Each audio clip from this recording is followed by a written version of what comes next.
अनंत ब्रह्मांड नायक भगवान गोपाल कृष्णांची परम पवित्र कथा शुकदेवजी महाराज राजा परीक्षितींना वर्णन करून सांगत आहेत। कालच्या भागामध्ये गोकुळामध्ये मथुरेमध्ये प्रकट झालेले परमात्मा गोकुळामध्ये जाऊन पोहोचले। अनंत लीला भगवंतांनी आपल्या प्रेमळ भाविकांसोबत संपन्न केल्या। अक्रूरजी महाराज ज्यावेळेला भगवंतांना घेण्यासाठी आले त्यावेळेला आपल्या अवतार कार्याचा विचार भगवंतांच्या मनामध्ये आला।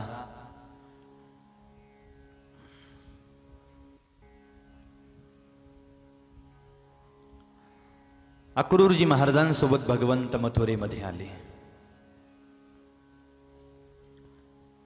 असुरी प्रवृत्तीचं मूळ असलेल्या कंसासारख्या अत्यंत बलवान असुराचा वध भगवंतांनी या प्रसंगामध्ये केला। सुंदर पद्धतीने भगवंताचं स्वागत केलं गेलं।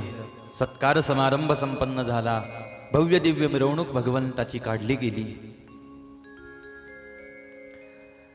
ज्या उपवनामध्ये राहण्याची व्यवस्था केलेली आहे तिथपर्यंत सारा परिवार येऊन पोहोचलेला आहे।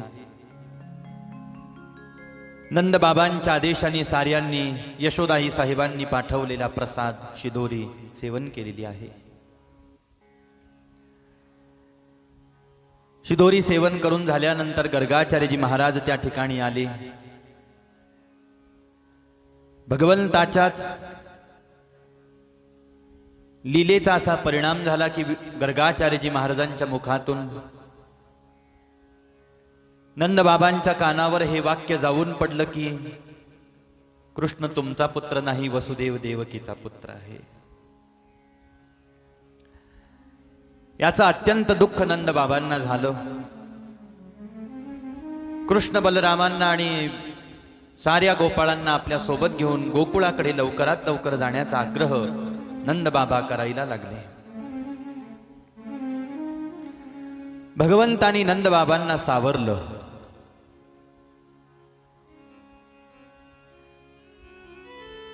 बाबा, मी तुमच्यासोबत गोकुळामध्ये येऊ शकत नाही। तुम्ही गोपाळांसोबत रथावर बसा आणि गोकुळाच्या दिशेने निघून जा। कृष्णा, तुला गोकुळामध्ये येण्याची काय अडचण आहे रे? याचा अर्थ मी असा घेऊ का की गर्गाचार्यजी महाराज जे सांगत आहेत ते सत्य आहे?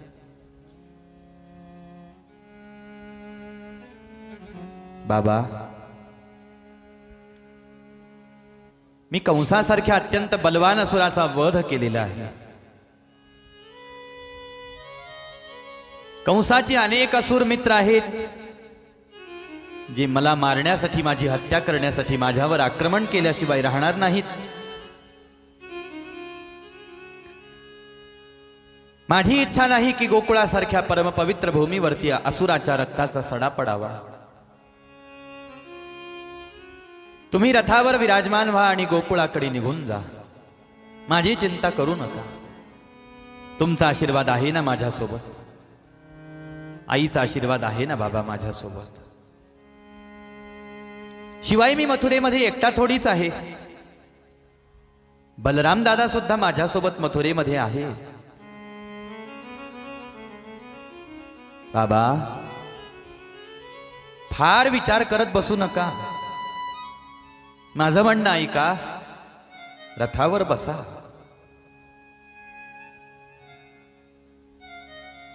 कान्होबाचा शब्द कोणालाही टाळता येऊ शकत नाही। आपल्या जवळ येण्याचा आदेश प्राप्त होवो की आपल्यापासून दूर जाण्याचा आदेश प्राप्त होवो, प्रेमी भक्ताला फक्त भगवंताचा आदेश मान्य असतो। तसं पाहिलं गेलं तर मथुरेमध्ये आणि गोकुळामध्ये फार अंतर नाही।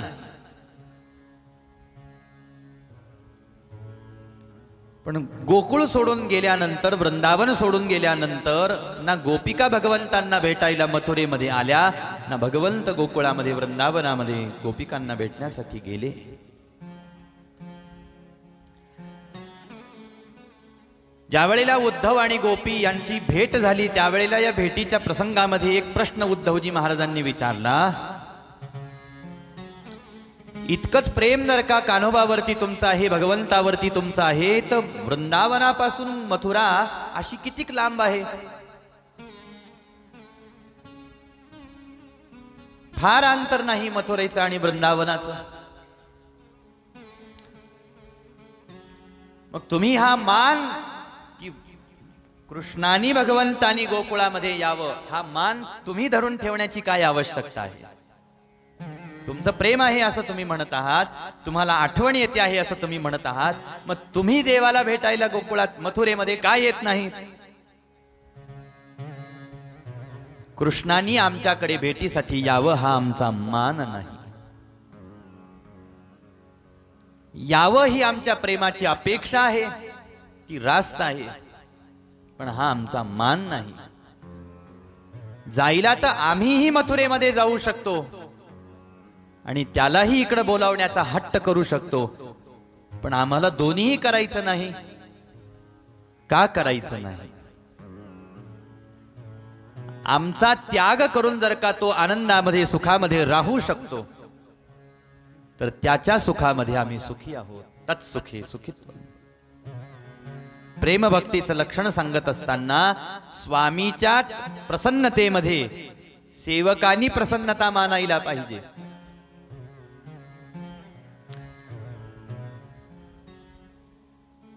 म्हणून नंदबाबा सुद्धा आज कान्होबाचा शब्द टाळू शकले नाहीत.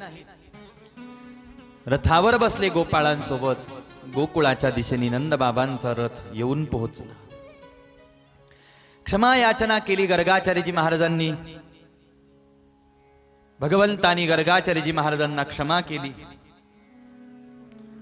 परंतु उग्रसेनजी महाराजांना बंदीशाळेतून मुक्त केलं. मथुरेचं राज्य सांभाळण्याचा आदेश केला. यानंतरच्या प्रसंगामध्ये वसुदेवजी महाराज देवकी आई साहेबांना बंदीगृहातून भगवंतानी मुक्त केलं. देवकी परमानंदम कृष्णं वंदे जगद्गुरुम. आपल्या आई आणि वडिलांना आज परमानंदाचं दान भगवंतानी केलेलं आहे. यानंतर द्विज संस्कृतीला अनुसरून बलराम दादांचा आणि भगवंताचा व्रतबंध सोहळा पूर्ण झाला. सांदीपनी महाराजांच्या गुरुकुलामध्ये भगवंतांना पाठवलं गेलं. या प्रसंगामध्ये सद्गुरूंच्या सेवेचा फार मोठा आदर्श आपल्याला भगवंतानी बलराम दादांनी दान केला.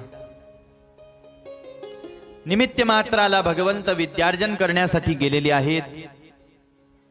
14 विद्या 64 कला भगवंतानी आत्मसात केल्या. मृत झालेला गुरुपुत्र गुरु महाराजांना गुरुदक्षिणेच्या रूपामध्ये दान करून भगवंत मथुरेकडे जाण्यासाठी तत्पर झाले. सद्गुरूंनी प्रश्न विचारला, कृष्णा बलरामा मथुरेला गेल्यानंतर काय करणार आहात? दोघांनी आनंदाने सांगितलं, महाराज आम्ही विवाह करणार आहोत, गृहस्थाश्रमामध्ये प्रवेश करणार आहोत. काही हरकत नाही म्हटले, माझा आशीर्वाद तुम्हा दोघांच्या पाठीशी. आनंदाने गृहस्थाश्रम करा. आशीर्वाद प्राप्त करून घेतला. भगवंत आणि बलराम दादा मथुरेमध्ये आले. योगायोगाने बलराम दादांच्या विवाहाचा योग सहजरित्या जुळून आला. रैवताची मुलगी रेवती हिच्या सोबत बलराम दादांचा विवाह सोहळा संपन्न झाला. आता मात्र भगवंतांना सुद्धा विवाह करण्याची इच्छा उत्पन्न झाली. आणि त्यावेळेला विदर्भ नावाच्या प्रदेशामध्ये भीष्मक नावाचे राजे राज्यकारभार करत होते. राजासीत भीष्मको नाम विदर्भाधिपतिर्महान् तस्य पञ्चाभवन् पुत्रा कन्यैका च वरानना.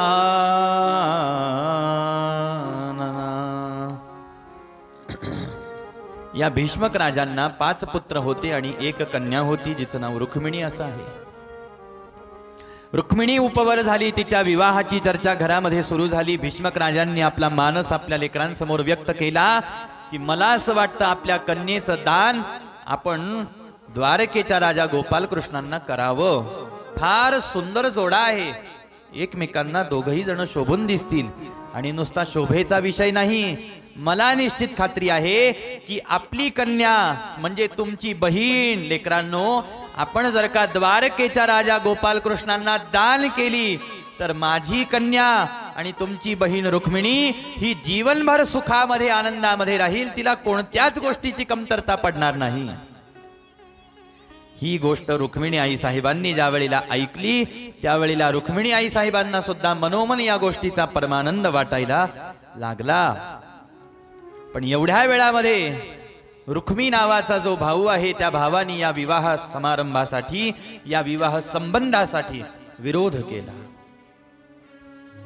आणि शिशुपाला सोबत माझ्या बहिणीचा विवाह मी लावून देईल असं भीष्मक राजांना सांगितलं. नाविलाज झाला भीष्मक राजांचा सुद्धा. विवाहाची तयारी घरामध्ये सुरू होऊन गेली.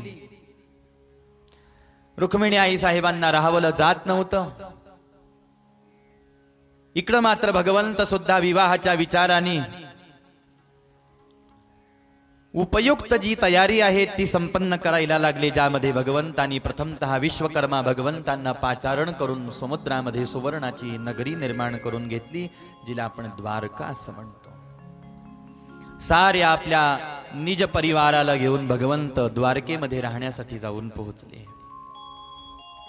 इकडे रुक्मिणी आई साहेबांच्या घरी विवाहाची तयारी झालेली आहे. विवाहाचा दिवसही ठरलेला आहे. मुहूर्त जवळ यायला लागलेला आहे. त्याच वेळेला राहावलं नाही म्हणून सुदेव नावाच्या भूदेवांसोबत एक सुंदर अशा प्रकारचं पत्र लिहून भगवंताकडे ते पत्र रवाना केलं. सुदेवजी महाराज द्वारकेला आले. ते पत्र हातावर पडलं.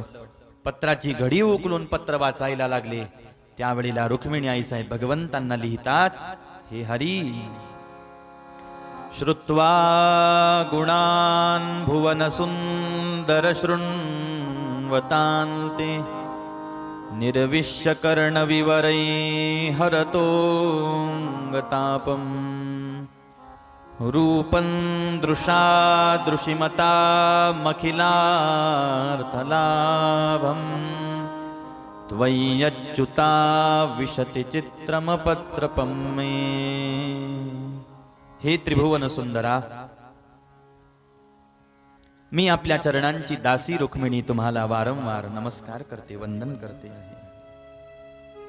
माझ्या लहानपणापासून तुमच्या साधू संतांच्या मुखातून मी तुमची वारंवार कीर्ती ऐकली आणि माझं मनोमन प्रेम झालेलं आहे तुमच्यावर. मी मनोमनीच माझा पती म्हणून तुम्हाला स्वीकारलेला आहे.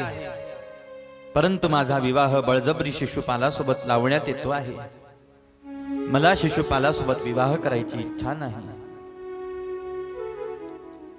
माझ्यावरती जर का असा अतिप्रसंग आला तर मी प्राणत्याग करीन. तुमचीच रुक्मिणी. एक सूचना भगवंताला केली, हे पत्र वाचून जर का माझ्याशी विवाह करायची इच्छा झाली तर कुलधर्म कुलाचारानुसार विवाहाच्या दिवशी गौरी आई साहेबांच्या पूजनासाठी आम्ही मंदिरामध्ये जात असतो.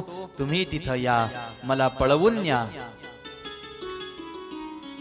राक्षस विधीनं माझं पाणीग्रहण तुम्ही करा अशी प्रार्थना केली. भगवंतांनी ती प्रार्थना मान्य केली. सुदेवजी महाराजांना सोबत घेऊन भगवंत रथावर बसले आणि कौंडिन्यपुरामध्ये भगवंताचा रथ येऊन पोहोचलेला आहे. तोवर इकडे विवाहाचा दिवसही उजाडला. पण रुक्मिणी आई साहेब शृंगार करायला काही तयार नाहीत. शेवटी निरोप मिळाला की भगवंत आलेले आहेत. सुंदर शृंगार रुक्मिणी आई साहेबांनी केला. पूजन करण्यासाठी मंदिरामध्ये येऊन पोहोचल्या. पण आजूबाजूला सारे चहूबाजूनं सैनिक रक्षा करण्यासाठी उभे राहिलेले आहेत. या सैनिकांच्या उभं राहण्याने रुक्मिणी आई साहेबांचं मन जरासं संशयग्रस्त झालेलं आहे. कसे माझे हरी येतील, कसे मला या ठिकाणावरून घेऊन जातील, त्यांच्यासोबत माझा विवाह होईल की नाही असं भीतीनं मन ग्रासलेलं आहे. आणि याच भीतीपोटी पार्वती आई साहेबांच्या समोर आल्या, यथाविधीपूर्वक पूजन संपन्न केलं, एक पुष्पहार गळ्यामध्ये अर्पण केला आणि हात जोडून प्रार्थना केली, हे जगदंबे, नमस्ये त्वांबिके भीक्ष्णं स्वसंतानयुता शिवां भूयात् पतिर्मे भगवान् कृष्णस्तदनुमोदता। हे अंबिके, तुम्हाला जसे तुमचे भोलेनाथ प्रिय आहेत तसे मला माझे कृष्णनाथ प्रिय आहेत। अत्यंत तपस्सायास करून जसा तुमच्या प्राणनाथांसोबत तुमचा विवाह संपन्न झाला, तसाच गोपालकृष्णांसोबत माझा विवाह संपन्न व्हावा अशी माझी इच्छा आहे। पण त्यासाठी मी तुम्हाला प्रार्थना करते की तुम्ही मला वर प्रदान करा। अशी प्रार्थना करून नमस्कार करण्यासाठी खाली वाकल्या तर पार्वती आई साहेबांच्या गळ्यातला पुष्पहार रुक्मिणी आई साहेबांच्या गळ्यामध्ये पडला। आनंद झाला, प्रदक्षिणा मारायला लागल्या। पारावरून भगवंताच्या रथाची ध्वजा उंच आकाशामध्ये फडकताना पाहिली, इशारा केला भगवंतांना। भरधाव वेगामध्ये भगवंताचा रथ पाराजवळ आला। रुक्मिणी आई साहेबांचा हात आपल्या हातात घेऊन सरकन रथावर ओढून घेतलं आणि पुन्हा भरधाव वेगामध्ये भगवंताचा रथ धावायला लागला। सैनिकांच्या गोष्ट लक्षात आली, सारे सैनिक भगवंताचा पाठलाग करायला लागले। पाठलाग करता करता करता करता द्वारकेच्या जवळ सारी सेना आलेली आहे। बलराम दादांना ही वार्ता कळाली। बलराम दादा युद्धासाठी सज्ज झाले, साऱ्या सैनिकांना युद्धामध्ये परास्त केलेला आहे आणि द्वारकेमध्ये भगवंताच्या विवाहाची जय्यत तयारी बलराम दादांनी आरंभ केली। देशोदेशी गावोगावी भगवंताच्या विवाह सोहळ्याच्या निमंत्रण पत्रिका धाडण्यात आल्या, पाठवण्यात आल्या। सारे भक्त आपल्या प्रेमळ भगवंताच्या विवाह सोहळ्यासाठी एकत्र जमा झालेली आहेत। कित्येकांना तर या गोष्टीवर विश्वासही बसेनासा झाला की आपल्या कान्होबाचा विवाह सोहळा संपन्न होतो आहे। आनंदाने गोप गोपिका त्या ठिकाणी येऊन पोहोचलेल्या आहेत। रुक्मिणी आई साहेबांचा शृंगार गोपिकांनी संपन्न केलेला आहे आणि भगवंताचा शृंगार गोपाळांनी संपन्न केलेला आहे। सारी मंडळी विवाह मंडपामध्ये उपस्थित झालेली आहे। मंगलाक्षरांचं वाटप साऱ्यांना करण्यात आलेलं आहे। सुंदर अशा पद्धतीनं मंगल वाजंत्री त्या ठिकाणावरती वाजत आहे। भूदेव विवाहाची तयारी आरंभ करत आहे।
भगवंताचा आणि रुक्मिणी आई साहेबांचा द्वारकेमध्ये अत्यंत आनंदात विवाह सोहळा संपन्न झालेला आहे। सारे भक्त आपापल्या धामाला निघून गेलेले आहेत। रुक्मिणी आई साहेबांसोबत प्रेमपूर्वक भगवंत आनंदपूर्वक सहवास उपभोगत आहेत। सुंदर पद्धतीने भगवंताचा आणि रुक्मिणी आई साहेबांचा प्रेम संवाद शुकदेवजी महाराजांनी राजा परीक्षितांना वर्णन करून सांगितलेला आहे। या प्रेम संवादातून रुक्मिणी आई साहेबांचं पूर्ण समर्पण भगवंताच्या संबंधामध्ये आहे। ही गोष्ट भगवंताच्या लक्षात आली जशी तशीच तुमच्या माझ्या साऱ्या भाविकांच्याही लक्षात येऊ शकते। भगवंतासाठी पूर्ण समर्पण करणारा भक्त भगवंताला प्रिय होतो, भगवंताच्या आवडीचा होत असतो।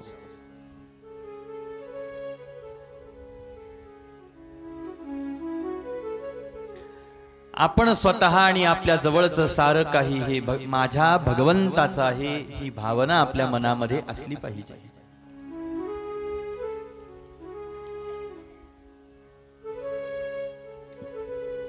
मी आणि माझं या ज्या दोन गोष्टी आहेत ह्या माझ्या भगवंताच्या आहेत असंच कोणत्याही भक्तांनी अखंड मानत गेलं पाहिजे। परंतु अज्ञानामध्ये बुडालेली माणसं मीपणाचा अहंकार स्वतःवरती धारण करून घेतात। ज्या ठिकाणावरती मीपणाचा अहंकार बळावलेला आहे त्या ठिकाणावरती स्वभावतःच माझेपणाची बाधा उत्पन्न होत असते, याचा अर्थ मोह उत्पन्न होत असतो। आणि मग जी जी जी जी वस्तू आपल्या मनाला, आपल्या चित्ताला, आपल्या बुद्धीला पटायला लागते, आवडायला लागते, तिला तिला आपण माझं माझं माझं माझं माझं माझं असं म्हणत जातो। वास्तविक पाहायला गेले तर या जगामध्ये एकच सत्य आहे। ते सत्य काय आहे? संत वर्णन करताना म्हणतात, मैं नहीं मेरा नहीं यह तन किसी का है दिया, मैं नहीं मेरा नहीं यह तन किसी का है दिया, मैं नहीं मेरा नहीं यह तन किसी का है दिया, मैं नहीं मेरा नहीं यह तन किसी का है दिया। जो भी अपने पास है वह सब किसी का है दिया, जो भी अपने पास है वह सब किसी का है दिया, मैं नहीं मेरा नहीं यह तन किसी का है दिया, मैं नहीं मेरा नहीं यह तन किसी का है दिया। हे मी आणि माझं पण ज्या ठिकाणावरती आहे त्या ठिकाणावरचा, त्या वस्तूचा, त्या व्यक्तीचा, त्या पदार्थावरती असलेला आपला मोह हा जास्तीत जास्त वाढत जातो। त्या मोहाची, त्या ममतेची जी गाठ आहे ती पक्की पक्की होत जाते। पण अहंकार मनुष्याला, मीपणाचा अहंकार, माझेपणाचा अहंकार माणसाला एखादा परमार्थ साधना जरी करायला लागला तरी सुद्धा अहंकाराचं स्वरूप फक्त माणसांचं बदलतं, बाकी अहंकार तोच राहतो. पहिले आपण करत असलेल्या प्रपंचाचा अभिमान बाळगत होता, आता स्वतः आपण करत असलेल्या परमार्थ साधनेचा अभिमान बाळगायला लागला. अहंकाराची स्वरूप फक्त बदललं, बाकी अहंकार जसा आहे तसाच आहे. संत म्हणतात हा अहंकार बाळगून उपयोग काय आहे, आणि स्वतःला मीपणा धरून किंवा माझं माझं म्हणून हे सगळं हाताशी धरून काय उपयोग आहे. विचार करायला पाहिजे, देणाऱ्यांनी मला हे दिलेलं आहे, हे माझं नाही बरं का. हे जे जे काही माझ्या जवळ दिसत आहे हे माझं नाही, माझ्या देवाचं आहे.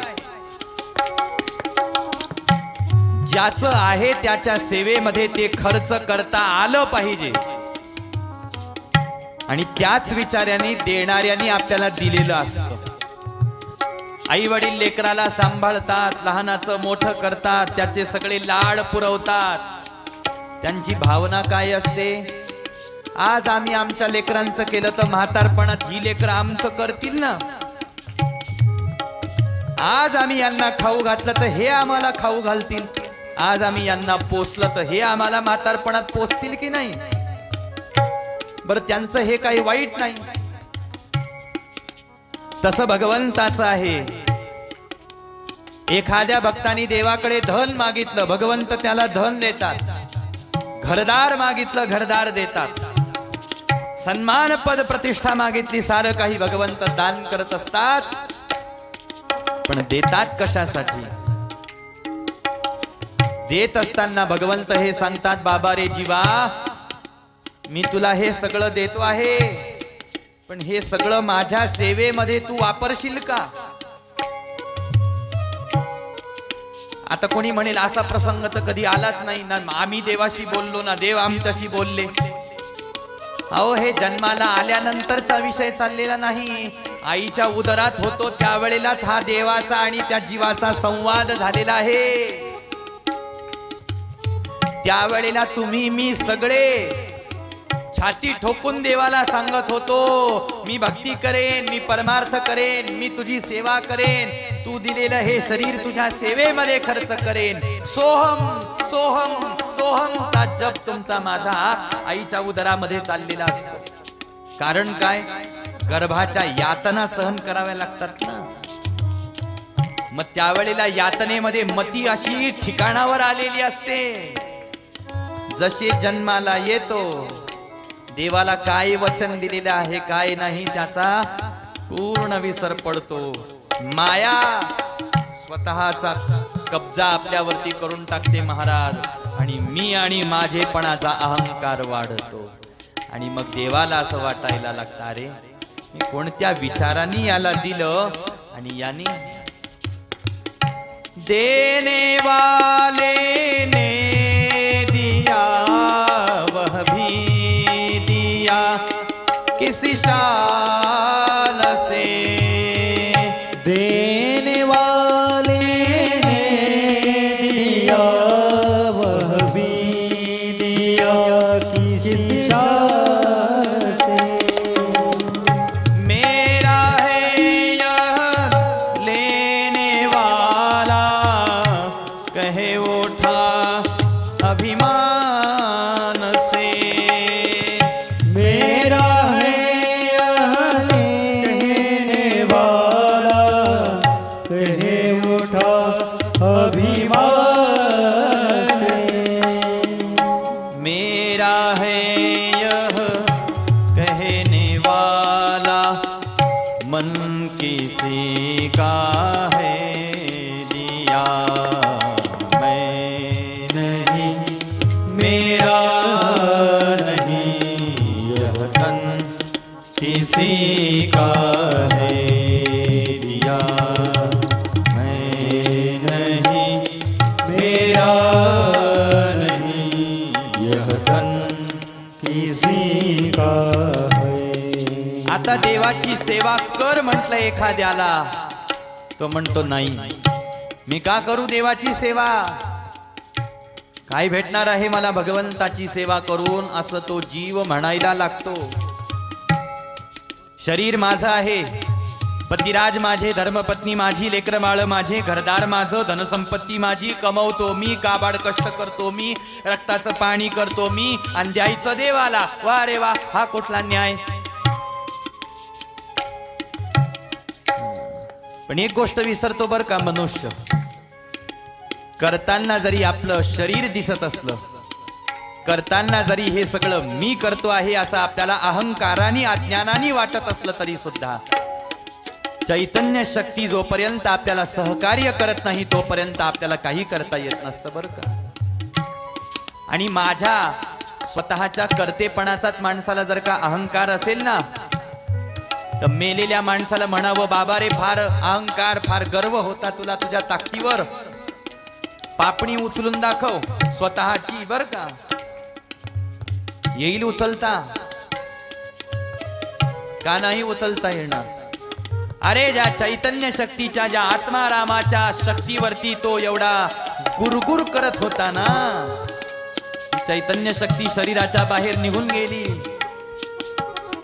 त्याचं स्वतःचं असं इथं कोणतंही सामर्थ्य नसतं, म्हणून संधी मिळते त्यावेळेला सेवेची संधी कोणत्याही माणसाने सोडता कामा नये. स्वतःला झिजवायला पाहिजे देवाच्या सेवेमध्ये. जशी उदबत्ती जाळतो ना, जशी फुलवात जाळतो ना आपण, तसं आयुष्यभर नुसत्या फुलवाती आणि उदबत्त्या जाळायच्या नाही, थोडं स्वतः जळायचं देवासाठी. नुसतं चंदनच उगाळायचं नाही, थोडं स्वतः झिजायचं देवासाठी. माणसं परमार्थ कसे करतात, अंग राखून परमार्थ साधना करतात.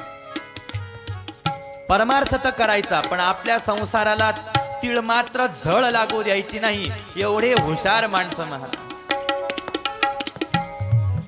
आपल्यापर्यंत या देवाच्या भक्तीची, परमार्थाची, कथा कीर्तनाची, सप्ताहाची झळ यायला लागली की माणसं म्हणतात, तुम्ही व्हा ना पुढं, आम्ही आहे माग. माणसा एवढा तर हुशार कोणी नाही महाराज. कारण हुशारीनं लबाडी कशी करावी हे माणसाला कळतं. मग समोर देव काय, समोर साधू काय, समोर संत काय, समोर ग्रंथ काय, समोर सज्जन व्यक्ती काय, आपली लबाडी ज्याला कळते महाराज, तो समोर काही पाहता. पण झळ स्वतःला झळ नाही लागू द्यायची. झळ लागायला लागली की माणसं म्हणतात, काय अडलं एवढं देवाच्या भक्तीपासून, आमचं बरं चाललंय. चालतंय तोपर्यंत चालतंय बरं का, विसरून चालणार नाही. हे जे बरं चाललेलं आपल्याला वाटतं ना, ही रेषा आपली चाललेली आहे तोपर्यंत चाललेली आहे. नियती आपल्या जीवनाचे पासे कधी पलटून टाकेल तर माणसाला कळत सुद्धा नाही. पराधीन आहे जगती पुत्र मानवाचा. म्हणून एक गोष्ट लक्षात घेतली पाहिजे, जो मिला है वो हमेशा पास रह सकता नहीं. जो मिला है वो हमेशा पास रह सकता नहीं. कब बिछुड़ जाए कोई राज कह सकता नहीं. कब बिछुड़ जाए कोई यह राज कह सकता नहीं.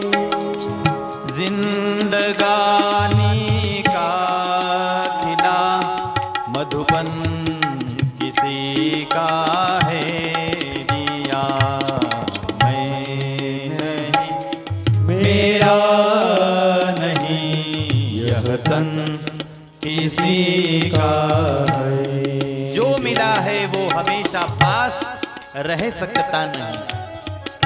काल जे भाविक कथा ऐकायला असतील त्यांनी ऐकलं असेल दृष्टांत काल का परवा.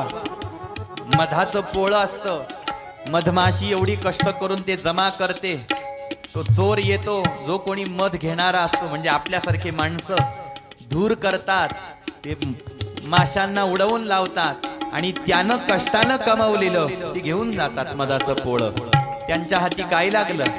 उत्तर आहे काहीच नाही लागलं. तसं तुमचं माझं होत असतं. शरीर आज ना उद्या खर्च होणारच आहे. आपण त्याला कितीही जपून ठेवा, महालात ठेवा, काचेमध्ये ठेवा, कसंही ठेवा, हे शरीर जाता आघवे नाशिवंत स्वभावे. नाश पावणे हा या शरीराचा स्वभाव आहे. जर शरीर नाश पावणार आहे तर शरीराच्या संबंधात जेवढ्या जेवढ्या गोष्टी आपण करतो तेवढ्या सगळ्या नाश पावणार आहे. जो मिला है वो हमेशा पास रह सकता नहीं. लक्षात घ्या. आज आपल्याला असं वाटतं माझ्याकडे हे आहे, त्याच्याकडे नाही. पण जे आपल्याकडे असतं ते शेजारच्या घरात जायला वेळ लागत नसतो. लक्षात घ्या. आणि त्यातल्या त्यात लक्ष्मीचा जर विचार केला ना तर तिच्या एवढं तर चंचल कोणी नाही महाराज. लक्ष्मी एवढं चंचल कोणी नाही. म्हणून भ्रमात राहू नये. करावं सगळं. देवाचा न्याय पाहायचा आहे तुम्हाला मला. आज भगवंतांनी गृहस्थाश्रमात प्रवेश केलेला आहे. रुक्मिणी आई साहेबांनी पूर्ण समर्पण भगवंतांना केलेलं आहे आणि भागवताच्या अंतिम सिद्धांताकडे आपण चालत आहोत. म्हणून जरा वेळ आपल्याला चिंतन ऐकायचं आहे. सावधानतेने आपल्याला हे शब्द आपल्या हृदयापर्यंत न्यायचे आहेत.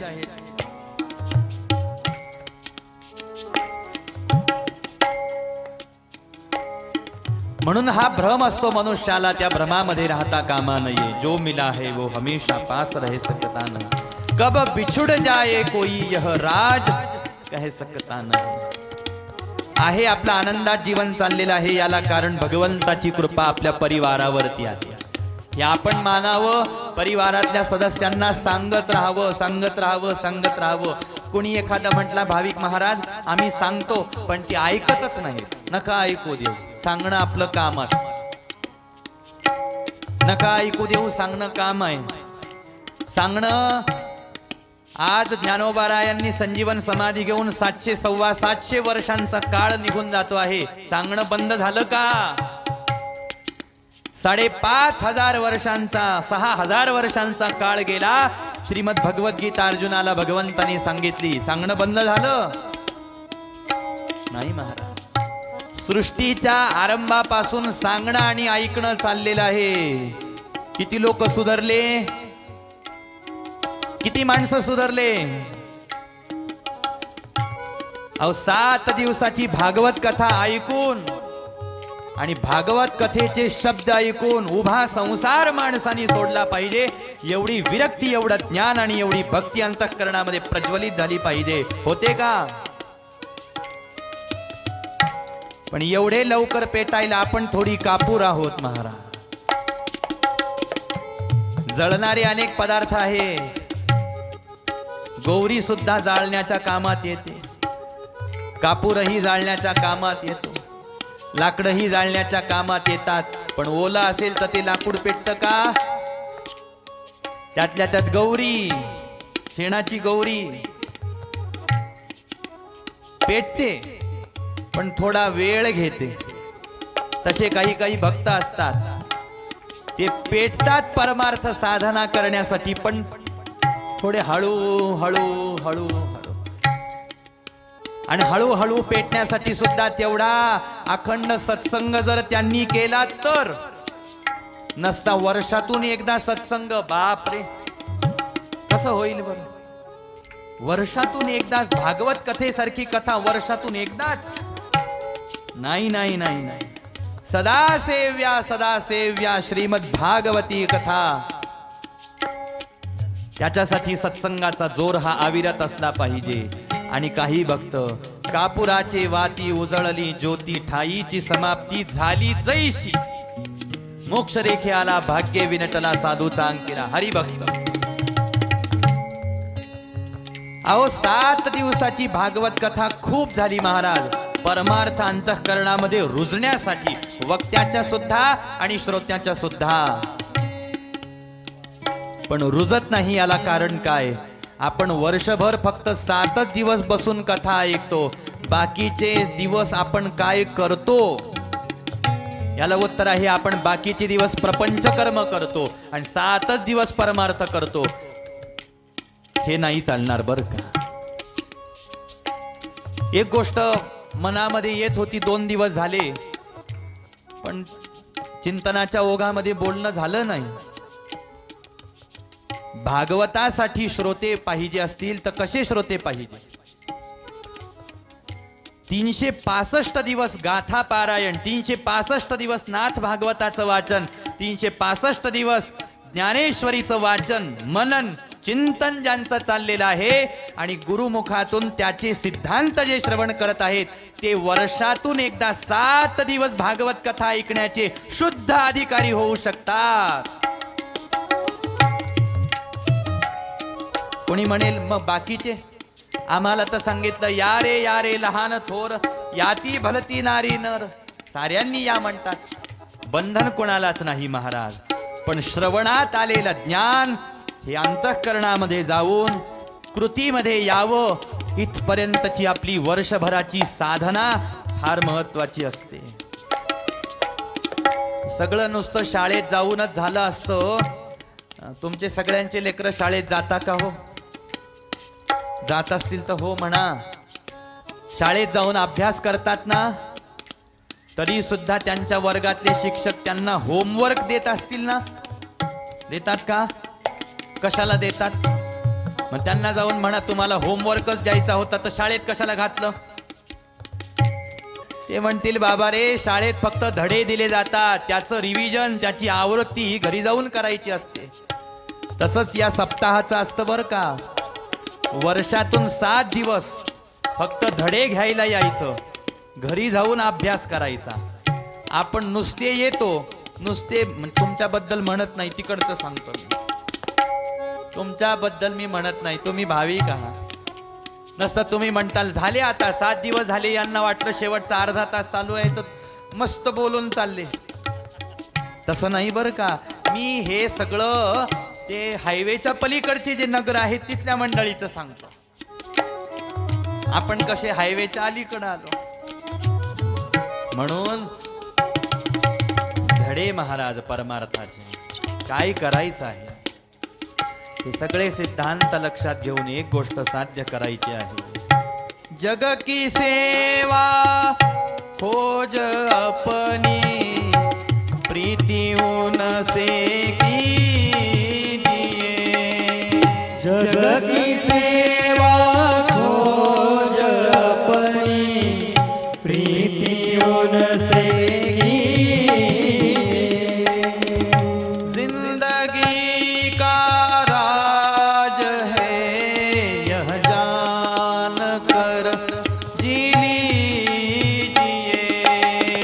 जिंदगी का राज है यह जान कर जी लीजिए.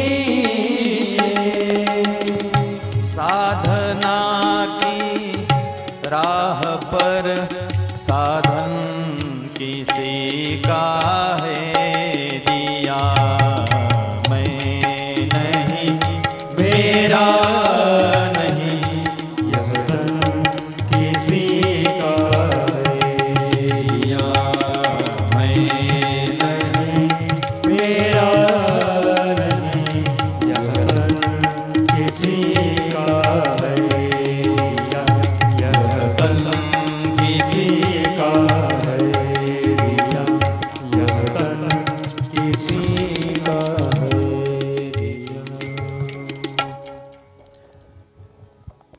रुक्मिणी आई साहेब भगवंतांच्या कशा झाल्या हे पूर्ण समर्पण याला कारण आहे. अहंकार भगवंतांना समर्पित केला. जे जे आपण करू, जे जे आपल्या वाट्याला आलं असेल ते ते सार भगवंताला समर्पित करावं. गीता म्हणते यत् करोषि यदश्नासि यज्जुहोसि ददासि यत् यत् तपस्यसि कौन्तेय तत् कुरुष्व मदर्पण. कर्माच्या आरंभी, कर्माच्या मध्ये आणि कर्माच्या अंती फक्त भगवंतच आपल्या असले पाहिजे. म्हणून वैदिक सनातन परंपरेचा नियम असा आहे की कर्माच्या आरंभामध्ये भगवंताचं स्मरण केलं जातं. हरिहि ओम. आणि ज्या वेळेला कर्म संपतं त्यावेळेला श्रीकृष्णार्पणमस्तु. हरिहि ओम. आदि मध्य अंती अवघा हरि एक. तसं आपणही आपलं समर्पण भगवंतासाठी करावं. एक दिवस आपण ऐकलं, या 7 दिवसामध्ये जर लक्षात आलं असेल, समर्पण कशा कशाचं होत असतं. मन, बुद्धी, चित्त, अहंकार, प्रामुख्याने या 4 गोष्टींचं समर्पण भगवंतासाठी करून टाकावं. या 4 गोष्टी देवाच्या नावे आपण केल्या, मग आता बाकीचं वेगळं अजून काही देवाच्या नावे करा असं सांगायची गरज पडत नाही. म्हणायला पुष्कळ माणसं म्हणतात आमचं सगळं देवाचंच आहे, आमच्या जवळ जे दिसतं सगळं देवाचंच आहे. आलेच भगवंत एखाद्या दिवशी ट्रक ट्रॅक्टर घेऊन, साधू संत ज्ञानोबा तुकोबा आले, सगळं आमचंच आहे आमचंच आहे आमचंच आहे म्हणता, मग भरा.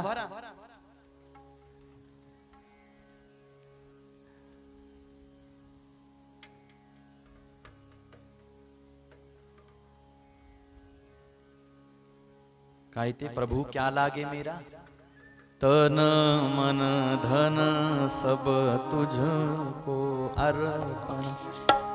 क्या लागे मेरा प्रभु क्या लागे मेरा, तेरा तुझको अर्पण, तेरा तुझको अर्पण. क्या लागे मेरा. ओम जय जगदीश हरे.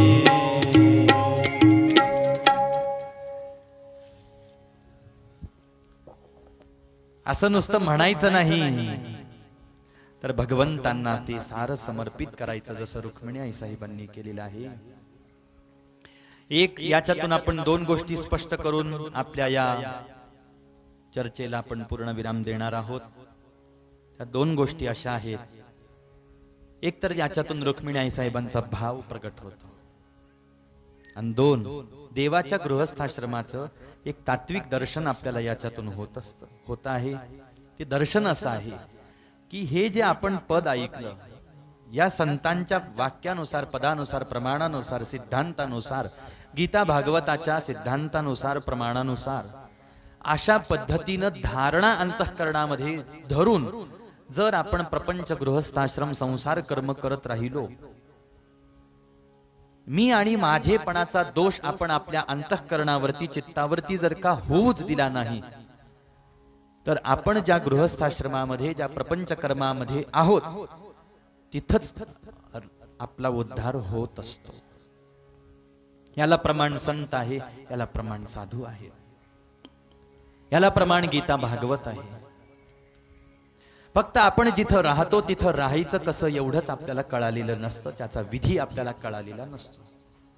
आपल्याला बाकी सगळं कळालं, लग्न करायला पाहिजे, संततीला जन्म द्यायला पाहिजे, घरदार सांभाळायला पाहिजे, भांडे कुंडे स्वच्छ ठेवायला पाहिजे, फरशा पुसायला पाहिजे, शोकेस पुसायला पाहिजे, सगळं सगळं वेळच्या वेळेला डबा करून दिला पाहिजे, सुंदर सुंदर नवीन नवीन वस्त्र कसे निवडून निवडून घ्यायचे. दुकानदार अगदी कंटाळून जाईपर्यंत त्याला म्हणायचं ही नको ती टाक, ती नको ती टाक, ती नको ती टाक. असं हे सगळं आपल्याला कळालेलं आहे. संसारात आपल्याला अडचण कुठलीच नाही, हा सगळा विधी आपल्याला कळालेला आहे. पण त्याचा अंतर्गत जो विधी आहे, तो विधी काय आहे हे समजून घेण्यासाठी भगवंतांनी गृहस्थाश्रमात प्रवेश केला, साऱ्या संतांनी गृहस्थाश्रमामध्ये प्रवेश केला. मैं नहीं मेरा नहीं, यह तन किसी का है दिया. आणि हा भाव मनामध्ये धारण करून आपण गृहस्थाश्रमी आहोत, प्रपंच कर्म करत आहोत, करत राहावं. पण हे सारं करता करता काय करावं हे सांगताना माऊली ज्ञानोबाराय म्हणता, असोनी संसारी जीव हे वेगू करी, असोनी संसारी जीव हे वेगू करी, हसोनी संसारी जिव्हे वेगुकरी हसोनी संसारी जिव्हे वेगुकरी वेदशास्त्र भारी बाय सदा वेदशास्त्र भारी बाय सदा बाय सदा हरिमुखे मना हरिमुखे मना हरिमुखे म्हणा हरिमुखे म्हणा हरिमुखे म्हणा हरिमुखे म्हणा ज्ञानदेव म्हणे व्यासाची अपूर्णा ज्ञानदेव म्हणे व्यासाची अपूर्णा द्वारकेचा राणा पांडवा घरी द्वारकेचा राणा पांडवा घरी पांडवा घरी हरिमुखे म्हणा हरिमुखे म्हणा हरिमुखे म्हणा हरिमुखे म्हणा हरिमुखे म्हणा हरिमुखे म्हणा असोनी संसारी जिव्हे वेगुकरी वेदशास्त्र उभारी बाह्यास शरीर प्रपंच कर्मामध्ये गुंतून पडलेला आहे आता त्याला पर्याय नाही आलोच आहोत प्रपंच आपल्याला करावाच लागणार आहे मग सामान्य कपडे घातले काय पांढरे घातले काय भगवे घातले काय प्रपंचाचं संसाराचं रूप फक्त बदललं संसार तसाच पाठीमाग आहे मुंगीपासून ब्रह्मदेवापर्यंत संसारच संसार आहे मग संसार सुटतो कसा संन्यास योग सांगत असताना भगवंतांनी हे सांगितलेलं आहे मी आणि माझे पण विसरले जयाची अंतःकरण पार्था तो संन्यासी जाण निरंतर मग काय करावं म्हटले प्रपंच जर आमच्या वाट्याला आलेलाच आहे तर आम्ही काय करावं जिव्हे वेगू करी जिभेला म्हणावं आता सगळं तुझ्या ताब्यात आहे हरी बोल मेरी रसना घडी घडी हरी बोल मेरी रसना व्यर्थ बिताती है क्यों जीवन मुख मंदिर में पड़ी पड़ी हरि बोल मेरी रसना घड़ी घड़ी हरि बोल मेरी रसना घेई घेई माझे वाचे गोड नाम विठोबाचे डोळे तुम्ही घ्या रे सुख पहा विठोबाचे मुख तुम्ही ऐका रे कान माझ्या विठोबाचे गुण मनात येथे धाव घेई राहे विठोबाचे पायी असंच उपदेश आपल्या इंद्रियांना आपण करत राहावा इंद्रियाणाम हि चरताम काही पहा आता याच्यामध्ये बऱ्याच गोष्टी भगवंतांनी सांगितलेल्या आहेत इंद्रियांना उपदेशित करून करून देवाच्या भक्तीला आपण प्रवृत्त करावं असं हळूहळू या योगाने समर्पित होत जावं याच्या उलट जर इंद्रिय म्हणतील त्या पद्धतीने आपण विषयांचा भोग घेत गेलो तर आपली ही विषय बाधा आपलं हे बंधन सुटू शकत नाही म्हणून उपदेश केला आता शरीराने प्रपंच कर्म करत चाललेला आहे करणं चाललेलं आहे तर चालू द्यात खुशाल पण दुसऱ्या बाजूला आपल्या वाचेला आपल्या अंतःकरणाला भगवंताच्या नामाचा ध्यास आपण लावून घेतला पाहिजे श्रीमद भागवताच्या या अंतिम श्लोकामध्ये सुद्धा हेच सूत्र देवाला वंदन करत असताना सूतजी महाराजांनी प्रगट केलेलं आहे. आणि भगवंताच्या या गृहस्थाश्रम लीलेच्या माध्यमातून शुकदेवजी महाराज हा सारा बोध तुम्हाला मला राजा परीक्षितींना दान करत आहेत. राजा परीक्षितींच्या वर्म सूत्र लक्षात आलेलं आहे. गाठी उकलत चाललेल्या आहेत. संशयाच्या गाठी, मोहाच्या गाठी, ममतेच्या गाठी ज्या अंतःकरणामध्ये असतात त्या उकलत जात असतात हळूहळू. ज्या दिवशी त्या पूर्णपणे त्या गाठी उकलतात त्या दिवशी काय होतं? भिद्यते हृदय ग्रंथी छिद्यन्ते सर्व संशयाः क्षीयन्ते चास्य कर्माणि. त्याचं कर्माचं सारं बंधन त्या ठिकाणावरती खुंटून जातं. संतांच्याच भाषेमध्ये आपल्याला हे ऐकायचं असेल तर त्याची सरली येर झार झाला सुफल व्यापार. आणि अशा पद्धतीनं कोणत्या भक्ताचा उद्धार झालेला आहे का? कोणत्या भक्तांनी आपलं स्वतःचं परम कल्याण करून घेतलेलं आहे का? आम्हाला सांगा. त्यावेळेला भक्त श्रेष्ठ सुदाम देवजी महाराजांचं चरित्र शुकदेवजी महाराजांनी राजा परीक्षितींना सांगितलं. 18 विश्व दारिद्र्य सुदाम देवजी महाराजांच्या घरी आहे. परंतु अत्यंत सुशील स्वभावाची धर्मपत्नी सुदामदेवांना प्राप्त झालेली आहे, जिचं नाव सुशीला असं आहे. दोघाही पती पत्नींचं समर्पण हे भगवंतासाठी आहे. देवाच्या कृपेने मिळेल त्यात समाधान मानत आहेत.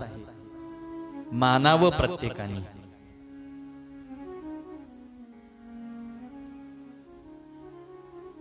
जे काही पदार्थ सेवन करायला मिळतील सुख मानत आहेत, आनंद मानत आहेत. आणि एका बाजूला भगवंताचं अखंड भजन चाललेलं आहे. टाळ मृदुंग घेऊन, स्वर लावून, पेटी लावून, तालामध्ये, सुरामध्ये, लयामध्ये भजन होत असतं. हा भ्रम मनात बाळगायची काही गरज नाही.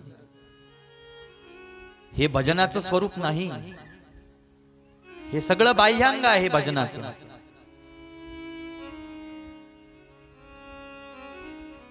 भजन हे अंतःकरणाच्या वृत्तीनं होत असतं महाराज. आपलं अंतःकरण हरिचिंतनामध्ये किती एकाग्र झालेलं आहे याच्यावरती आपलं शरीर भजन किती करत आहे हे अवलंबून असतं. नसता रात्रभर भजन, पण चित्तवृत्ती जिथं आहे तिथंच, अंतःकरण वृत्ती जिथं आहे तिथंच. तिला परमार्थाचा यत्किंचितही जर का लेश लागलेला नसेल तर नुसता घसात आणून काय उपयोग आहे? म्हणून सुदामदेवजी महाराज आणि सुशीलाई साहेबांचं अखंड भजन, हाही भाव आपण परवाच्या दिवशीला ऐकून झालो की भक्ताचं प्रत्येक करणं म्हणजे परमार्थ झाला पाहिजे. त्याची प्रत्येक कृती परमार्थात मोडली गेली पाहिजे. ही प्रत्येक कृती परमार्थात कधी मोडली जाते?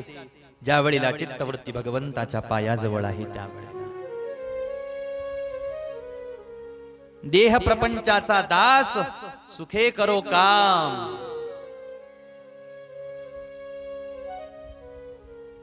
पण चित्तवृत्ती देवामध्ये गुंतून पडलेली आहे सुदामदेवांची, सुशीलाई साहेबांची.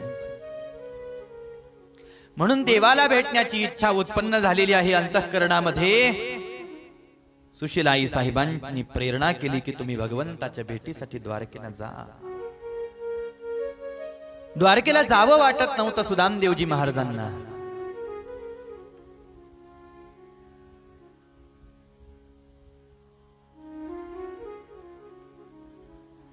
परंतु तरी सुद्धा आग्रह केला सुशीलाई साहेबांनी. त्यावेळेला द्वारकेला जाण्यासाठी सुदामदेव तत्पर झाले. देवासाठी काहीतरी आपण शिदोरी दिली पाहिजे. त्यावेळेला गाठोडीमध्ये साळीचे दाणे बांधून दिले. द्वारकेला सुदामदेवजी महाराज आलेले आहेत. भगवंताने सुंदर आदरातिथ्य सत्कार सुदामदेवजी महाराजांचा केलेला आहे. पाद्य पूजन केलेलं आहे. सुदामदेवांना सार कुशल मंगल प्रश्न विचारलेले आहे. सुदामदेवजी महाराजांनी सुद्धा भगवंताला साऱ्या प्रश्नांची उत्तर दिलेली आहेत आणि सुशीलेनं तुमच्यासाठी काहीतरी पाठवलेलं आहे म्हणून गाठोडी आपल्या जवळ घेतली. ती गाठोडी सोडायला लागली. भगवंताने ती गाठोडी आपल्या हातात घेतली. ती गाठोडी सोडली. त्याच्यामध्ये पभये होते असं संतांनी वर्णन केलेलं आहे. ते पभये एक मुष्टीभर भगवंतांनी सेवन केले. सुवर्णाची नगरी सुदामदेवजी महाराजांना दान केल्याचं वर्णन आहे. साऱ्या भक्तांनी सुदामदेवजी महाराजांचा प्रसाद या प्रसंगामध्ये वाटून खाल्लेला आहे. सुदामदेवांना आपल्या नुसत्या द्वारकेसारख्या नगरीच दान केलेलं आहे असं नाही, तर सुदामदेवांना स्वस्वरूपाचंही दान भगवंतांनी प्रदान केलेलं आहे.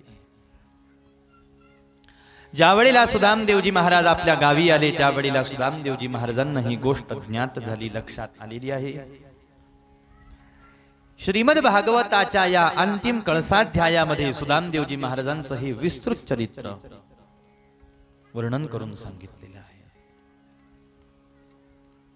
भागवतामध्ये आधीही भक्त चरित्र गायन केलेलं आहे. मध्यंतरी भगवंताचं चरित्र गात आहे शुकदेवजी महाराज, पण तिथंही भक्त आहेत आणि कळसाध्याय सांगत असताना सुद्धा भक्त चरित्र आहे.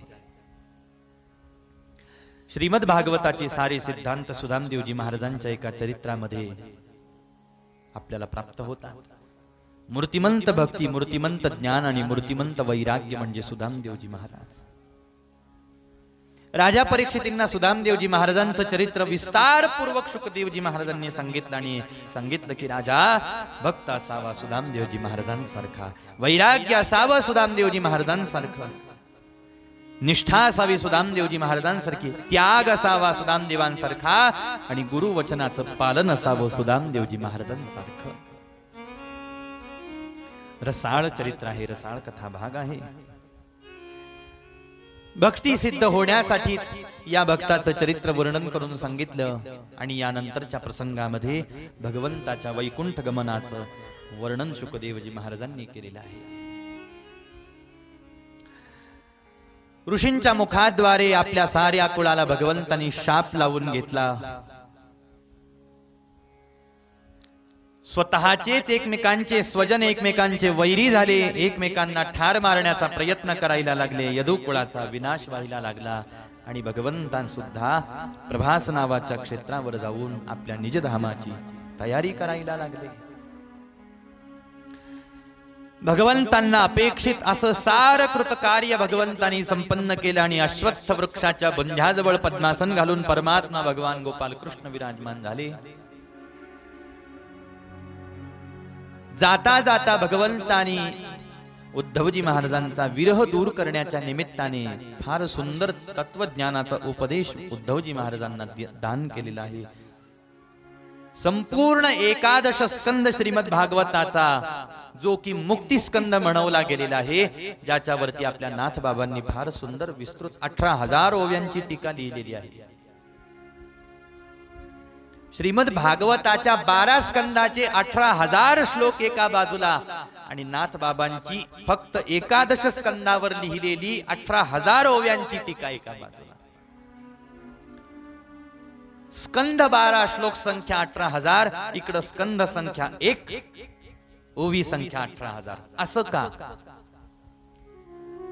याचा एक अर्थ असा प्राप्त होतो की जणू काही 18,000 श्लोकांचा अर्थ नाथ बाबांनी 11 स्कंदाच्या 18,000 ओव्यांमध्येच वर्णन करून सांगितलेलं आहे. म्हणून मुक्ती स्कंद आहे.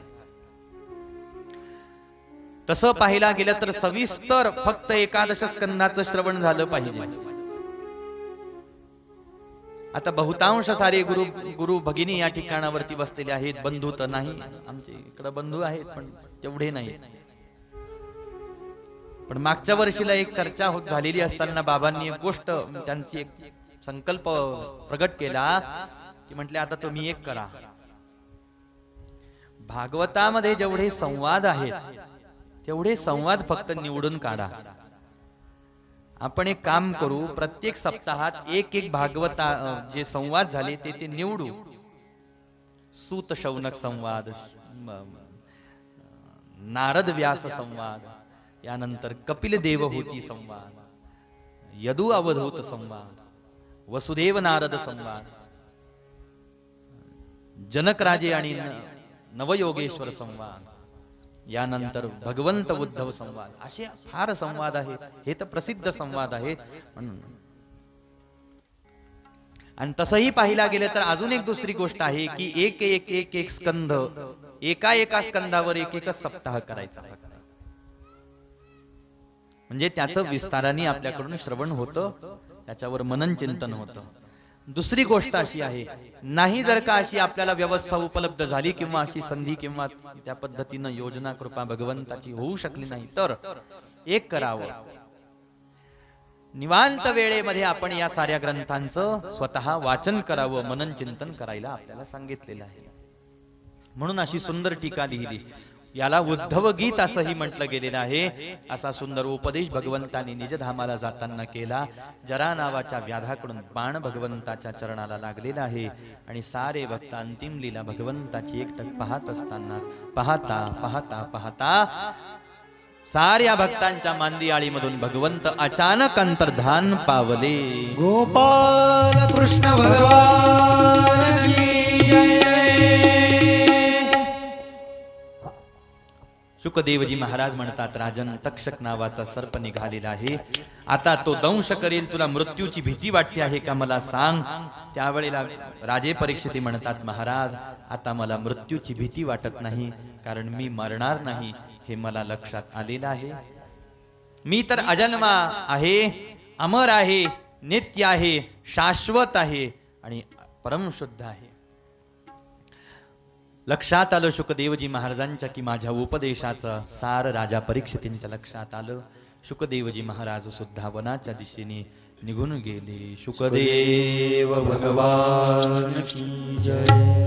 राजे परीक्षिती विराजमान झाले. आपली सारी अंतःकरण वृत्ती भगवंताच्या स्वरूपामध्ये एकाग्र राजा परीक्षितींनी केली. अखंड ब्रह्मनामाचा जप करण्यासाठी राजा परीक्षितींनी आरंभ केला.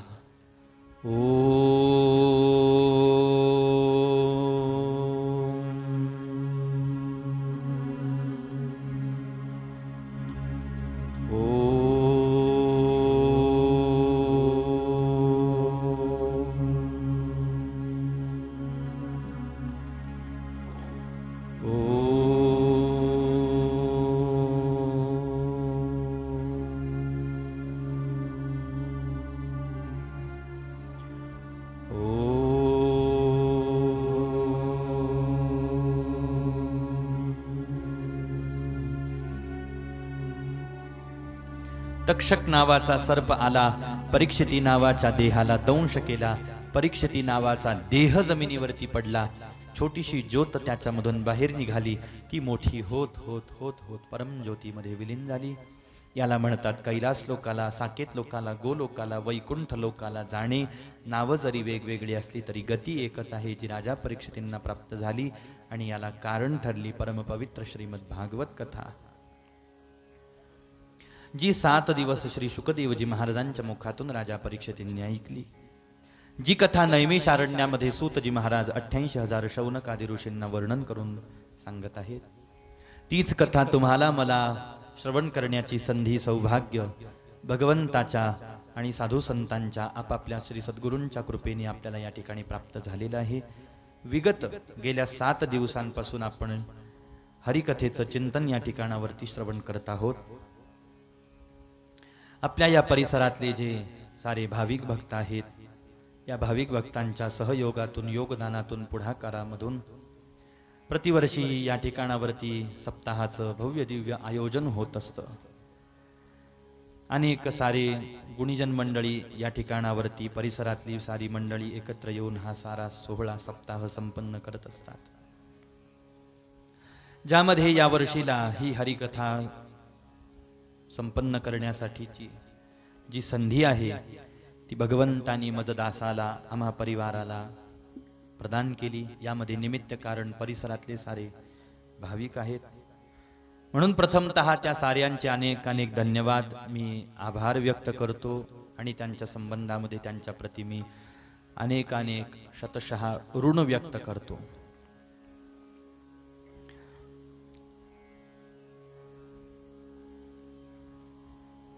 क्रम असा झाला की या 7 दिवसांमध्ये आपण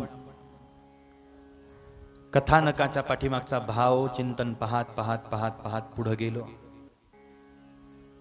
मुख्य कथा जी असते ती आपण फार संक्षिप्त पद्धतीने ऐकली. कथा ऐकून भाव आपल्याला श्रवण करायचा असेल किंवा नुसती कथा कथा कथा कथाच भागवतातल्या जरी आपल्याला ऐकायच्या असल्या तरी सुद्धा आपल्याला तेवढा पर्याप्त वेळही अपेक्षित असतो. ज्या ज्या ठिकाणावरती 2 सत्रामध्ये हरिकथा संपन्न होते त्या त्या ठिकाणावरती मग 1 सत्र हरिकथेचं चिंतन आणि 1 सत्र हरिकथेचा मुख्य कथा भाग, अशा पद्धतीने कथा प्रवाह पुढे वाटचाल करत असतो. जिथं मर्यादित वेळेचा नियमन आहे त्या ठिकाणावरती मग एक कुठला तरी विषय आपण निवडत असतो. एकतर सविस्तर कथा भागाचं चिंतन किंवा फक्त भावचिंतन त्या कथेच्या पाठीमागचं होत असतं. आता पहिल्या दिवशीपासूनच सारे बहुश्रुत श्रोते मंडळी या ठिकाणावरती समोर असल्यामुळं बहुतांश व्यक्तींना श्रीमद भागवत कथेची जी मूळ कथानक आहेत ते सारे कथानक श्रवण केलेले आहेत. त्यातही काही भक्त अशी असतील ज्यांनी अजूनपर्यंत मूळ भागवत कथा ऐकलेली नसेल अशीही असतील. आणि ते जर त्या अपेक्षेने आले असतील पण त्यांना जे पाहिजे ते ऐकायला मिळालं नसेल तर मी त्यांची क्षमा मागतो. कारण श्रोते फार श्रद्धापूर्वक आणि फार जिज्ञासू वृत्तीने ऐकायला आलेलेही बरेच श्रोते असतात. श्रोत्यांमध्ये विभाग पडतात. काही फक्त तत्वज्ञान चिंतन श्रवण करायला आलेले श्रोते असतात आणि काही भाविक अंतःकरणाचे श्रोते फक्त कथा श्रवण करण्यासाठी आलेले असतात. भागवत या दोन्ही तत्वावरती आरूढ होत आहे, लक्षात घ्या.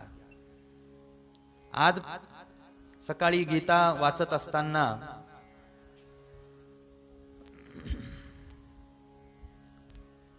काही श्लोक वाचण्यामध्ये आले ज्याच्यामध्ये 2 गोष्टी सिद्ध झाल्या, स्पष्ट झाल्या, सहज समोर आल्या. ज्याच्यामध्ये 2 गोष्टी भगवंतांनी सांगितल्या. ज्याला बुद्धीनं विचार करता येतो त्यानं बुद्धीद्वारे विचार करावा आणि ज्याला बुद्धीद्वारे विचार साधना करता येत नाही त्यानं हृदय मला समर्पित करावं, भावाच्या आधारे प्रवास करावा. अशा 2 धारा प्रवाहित आहेत आणि भागवत या दोन्ही धारांना मान्यता देत आहे. भागवताच्या पाठीमागचा सिद्धांत म्हणजे नुसतं चिंतन ऐकत गेलं तरी सुद्धा खूप काही ऐकायला मिळतं आणि एखाद्या वेळेला चिंतनाचा जरासाही भाग न घेता फक्त कथाच श्रवण केल्या तरी सुद्धा फार मोठा लाभ प्राप्त होतो. जर कथेतून लाभच प्राप्त झाला नसता तर व्यासांनी सगळ्या भागवतात नुसतं तत्वचिंतनच लिहिलं असतं. कथा कशाला लिहिल्या असत्या? कशाला ध्रुव, कशाला प्रल्हाद, कशाला गजेंद्र सांगितलं असता? म्हणून दोन्ही गोष्टीला महत्व आहे. आता जे कथा म्हणून ऐकायला आलेले भाविक पण त्यांना अपेक्षित असं काही ऐकायला मिळालं नसेल तर त्यांची मी क्षमा मागतो. पण क्षमा मागत असताना एक विनंती सुद्धा मी त्यांना करतो. जर पुढे भविष्यामध्ये कधी कथा श्रवण करण्याची आपल्याला संधी भगवंतानी आणि मजदासाला कथा वर्णन करण्याची संधी भगवंतानी प्रदान केली तर आपण 2 सत्रात कथा ऐकण्याचा प्रयत्न करा जेणेकरून आपल्याला सविस्तर कथानक श्रवण करायला प्राप्त होईल. बरं, तेही असं नाही की 2 सत्रामध्ये सविस्तर पूर्ण भागवतच ऐकायला भेटेल, 12च्या 12 स्कंद, पण त्यातल्या त्यात पुष्कळ ऐकायला भेटेल. म्हणून त्या साऱ्या श्रोत्यांची सुद्धा मी क्षमा याचना करतो. बाकी तर मी पहिल्या दिवशी सांगून मोकळा झालेलो होतो.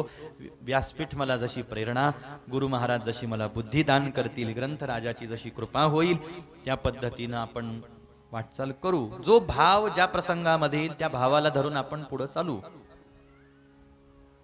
आणि त्याच पद्धतीनं हा सप्ताह यज्ञ या ठिकाणावरती संपन्न झाला. आदरणीय महाराजांचं सान्निध्यही, त्यांची तर पहिल्यापासूनच कृपा आहे, परंतु आता याही पद्धतीनं कृपा आपली आज अनुभवायला मिळाली म्हणून त्यासाठी मी सुद्धा अत्यंत लाभान्वित स्वतःला समजतो आहे. बाकी जे उत्तम त्या ठिकाणावरती भाव या ठिकाणी प्रगट झाला ती सारी भगवंताची, ग्रंथराजाची, व्यासपीठाची कृपा, गुरु महाराजांची कृपा. जे श्रोत्याच्या मनाला त्रासदायक, वेदनादायक असे काही शब्द मुखावाटे आले असतील, जिथं कुठं श्रोत्याचा जिज्ञासा भंग जर का झालेला असेल तर तो माझ्या बुद्धीचा दोष आहे. एखादा विषय अनावधानाने विनाकारण वाढला असेल तर तो माझ्या बुद्धीचा दोष आहे. पोपट महाराजांचं सुद्धा आगमन झालेलं आहे. म्हणजे शेवट आरंभही गोड झालेला आहे आणि शेवटही गोड करी गुरुराया, शेवट गोड करी, अशा पद्धतीने हे लक्षण प्रगट झालेलं आहे. म्हणून जो काही माझ्या बुद्धीचा दोष आहे तो मी स्वतःकडे स्वीकारतो. तो आपण माझा मला दान करून टाकावा आणि जशा जशा पद्धतीने भगवंत आपल्याला प्रेरणा दान करतील त्या त्या पद्धतीने आपण या भक्ती साधनेच्या परमार्थ पथावरती वाटचाल करत राहावी. बाकी न्यूनते पुरते अधिकते सरते करो निघेयावे तुमते विनवितू असे. नाम संकीर्तनम यस्य सर्व पाप प्रणाशनम प्रणामो दुःख शमनस्तम नमामि हरिं परम. आणखीन काय सांगावं आता. बस 3 वेळेला पाठीमाग साऱ्यांनी हरये नमःचा आनंदाने उच्चार करा, जेणेकरून आपल्याकडून काही त्रुटी राहिली असेल तर ती त्रुटी भरून निघेल. हरये नमः, हरये नमः, हरये नमः, हरये नमः, हरये नमः, हरये नमः. पुंडलीक वरदा हरि विठ्ठल श्री ज्ञानदेव तुकाराम. प्रभु रामचंद्र भगवान की जय. गोपाल कृष्ण भगवान, पंढरीनाथ भगवान की जय. माऊली ज्ञानेश्वर महाराज की जय. शांती ब्रह्म एकनाथ महाराज की जय. जगद्गुरु तुकाराम महाराज की जय. संगीत साथ करण्यासाठी आणि विशेष तसं सारे परिवारातलीच मंडळी आहे. तबल्याची साथ करण्यासाठी आमचे बंधू सोमेश्वरजी महाराज या ठिकाणी उपस्थित राहिले, म्हणून त्यांचे सुद्धा अनेक अनेक धन्यवाद मी या ठिकाणी व्यक्त करतो. गायन साथ करण्यासाठी अर्जुनजी महाराज कुमावत आणि माझे बंधू वडील बंधू अक्षयजी महाराज या ठिकाणी संगीत सेवा संपन्न करण्यासाठी मला साथ देण्यासाठी उपस्थित राहिलेले आहेत, म्हणून त्यांचेही धन्यवाद या ठिकाणी मी व्यक्त करतो. भगवंताच्या श्री सद्गुरूंच्या आज्ञेने मी सुद्धा माझ्या वाणीला या ठिकाणी पूर्णविराम दान करतो. सर्वेत्र सुखिनः सन्तु सर्वे सन्तु निरामयः सर्वे भद्राणि पश्यन्तु मा कश्चित् दुःखवाप्नुयात्.